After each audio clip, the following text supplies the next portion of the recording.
యుద్ధాల చేదు జ్ఞాపకాలను వెనక్కి నెట్టి శాంతిని కాపాడుకునేందుకు దశాబ్దాలుగా చేస్తున్న ప్రయత్నాలు నేడు పరీక్షకు నిలుస్తున్నాయా? గ్లోబల్ పవర్స్ మధ్య పెరుగుతున్న ఆర్థిక, భౌగోళిక ఆధిపత్యం పోరు ఇప్పుడు కేవలం ప్రాంతీయ ఘర్షణలకే పరిమితం కాకుండా ఒక బహుముఖ ప్రపంచ యుద్ధంగా రూపాంతరం చెందుతున్నాయా? ప్రస్తుత ఉద్రిక్తతలు ఒక సుదీర్ఘ పోరాటానికి నాంది పలుకుతున్నాయా? ప్రపంచం మళ్ళీ అగాధంలోకి అడుగు పెడుతుందా? రష్యా ఉక్రెయిన్ సంక్షోభం నుంచి పశ్చిమాసియా రణరంగం వరకు అంతర్జాతీయ సరిహద్దుల్లో నెలకొన్న ఉద్రిక్తతలు చూస్తుంటే మానవాళి మూడవ ప్రపంచ యుద్ధం అనే పెను ప్రమాదానికి అతి సమీపంలో ఉందన్న ఆందోళనలు వ్యక్తమవుతున్నాయి.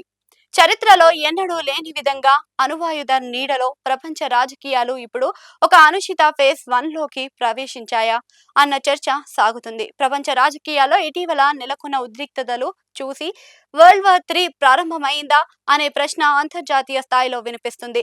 పశ్చిమాసియా, యూరప్, ఆసియా ప్రాంతాల్లో పెరుగుతున్న యుద్ధ వాతావరణం కారణంగా కొందరు విశ్లేషకులు వరల్డ్ వార్ 3 ఫేజ్ 1 మొదలై ఉండవచ్చు అని అభిప్రాయపడుతున్నారు.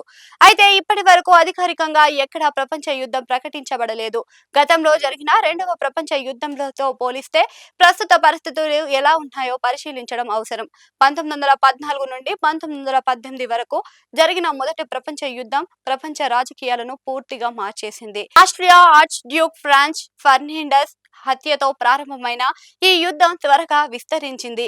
ఈ యుద్ధంలో సుమారు 32 దేశాలు పాల్గొన్నాయి. ప్రధానంగా 2 కూటములు ఏర్పడ్డాయి. ఒకవైపు బ్రిటన్, ఫ్రాన్స్, రష్యా, తరువాత అమెరికా వంటి దేశాలు అలైన్డ్ పవర్స్ గా పోరాడగా, మరోవైపు జర్మనీ, ఆస్ట్రియా, హంగేరీ, ఒట్టమన్ సామ్రాజ్యంగా వంటి దేశాలు సెంట్రల్ పవర్స్ గా యుద్ధం చేశాయి. 4 ఏళ్ల పాటు సాగిన ఈ యుద్ధంలో సుమారు 1.6 కోట్ల మంది ప్రాణాలను కోల్పోయారు. చివరికి జర్మనీ ఓటమితో 1918లో యుద్ధం ముగిసింది. 1939 నుంచి 1945 వరకు జరిగిన రెండో ప్రపంచ యుద్ధం మరింత విస్తృతమైంది. జర్మనీ పోలాండ్ పై దాడి చేయడంతో ప్రారంభమైన ఈ యుద్ధం ప్రపంచవ్యాప్తంగా విస్తరించింది. ఈ యుద్ధంలో 100కి పైగా దేశాలు ప్రత్యక్షంగా లేదా పరోక్షంగా పాల్గొన్నాయి. America, Britain, Soviet Union, France వంటి దేశాలు అలైన్డ్ ఫోర్స్ గా పోరాడగా, జర్మనీ, ఇటలీ, జపాన్ దేశాలు యాక్సిస్ పవర్స్ గా యుద్ధం చేశాయి. ఈ యుద్ధంలో సుమారు 7 కోట్ల మందికి పైగా ప్రాణాలను కోల్పోయినట్లుగా అంచనాలు.